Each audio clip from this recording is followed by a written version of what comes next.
So here we have our pieces and they're dried out, and you can tell they're fully dried because they're really white colour, so they're no longer grey. They don't have any little patches of damp in them. They have a chalky appearance. You can really tell the difference when they've dried out fully. And now is the time where we can start sanding, smoothing them, getting them all prepped, ready for painting. Now, one of the things I want to say about when you use the pieces, when you can start decorating them, sanding them down and everything, just say that you started making these at the weekend and you left them to dry out, and then you left them for a couple of weeks because life got in the way, you were busy and you just didn't have the time to do it. You can leave them as long as you like, because in this stage they are at the leather hard stage. And they're ready to be decorated. So it doesn't matter when you decorate them, they'll be ready for you. So I just wanted to point that out. Now, what I use for pieces like this to do the smoothing and the refining is you can get these, they're like sanding sponges, and they've got different gradients of grit, and the little sponge in the middle determines the fineness of the sanding paper. So you could just use ordinary sanding paper, that's perfectly fine. But I just thought I'd show you these because it helps you to see, because they're all the same colour. And rather than like trying to feel them and think, what gradient of grit is that? You can see from the colour of the sponge, so it just makes it easier. You can wash these out as well. They're nice and bendy and flexible, and they go around because we've got some rounded edges on these. It's really good to use the sanding sponges. So I'll always go in with the grittiest one first, which is this orange one. And then ideally you want to, if you're doing this, just wear a mask. You don't have to have a fancy mask. You can just one of those cloth masks that we wear, in crowded places. The little surgical masks. But if you don't have a mask, try and do this in a well-ventilated area or outside, and try and do it in a way that you're not kicking up loads of dust and putting loads of dust into the air, especially if you've got pets or other occupants of your home that you don't want to have them breathing in this dust. So you can see that I've got this thicker part here. I've got like a bit of a lip where I cut this out, so I can really get to work smoothing that down and making it really nice and even. Now, as we know with this air drying clay, it's sort of fortified with fibres, it's got extra like wood pulp and fibres of different things to make it strong, because we're not firing it.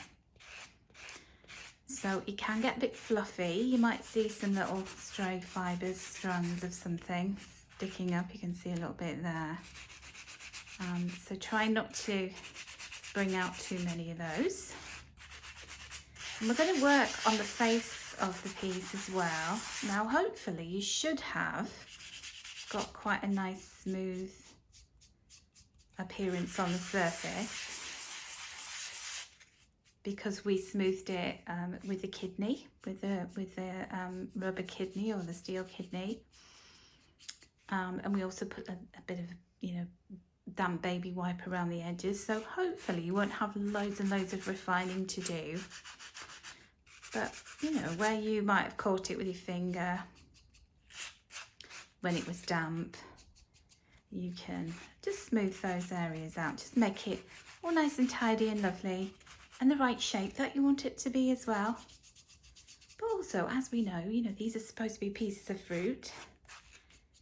And pieces of fruit aren't perfectly symmetrical. They're not perfectly round. If you buy wonky fruit and vegetables, then you will know. So we can take into account the organicness of something. We can use artistic license when it comes to that. And sorting my little strawberry out here, so the surface of it is really nice. And just be careful when you're going around, these edges, because anything that's got a point or that's sticking up is a vulnerable point of the piece that you've made. You want to be very careful.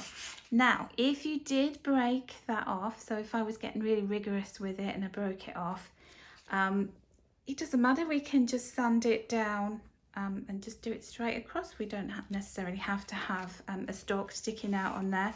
I always say happy accidents, or you can always make another one if you want to do that.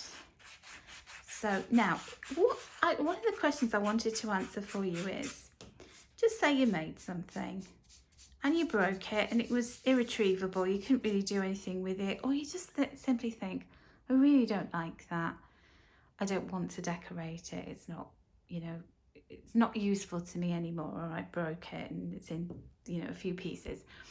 You could break it down with your fingers and pop it into a jar or a container and just add some water to it, and then it will go back to air drying clay, to the wet clay. So you have to give it some time to mulch up. I would recommend using it more for paste and slip.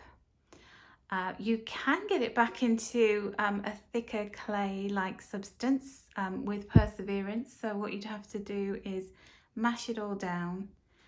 And then the best thing to do is to spread it out onto some greaseproof paper or a piece of plastic, like a plastic wallet, polythene wallet, and just let it air dry for a little bit until it gets a consistency where you can gather it back up and turn it into more of a solid piece of clay.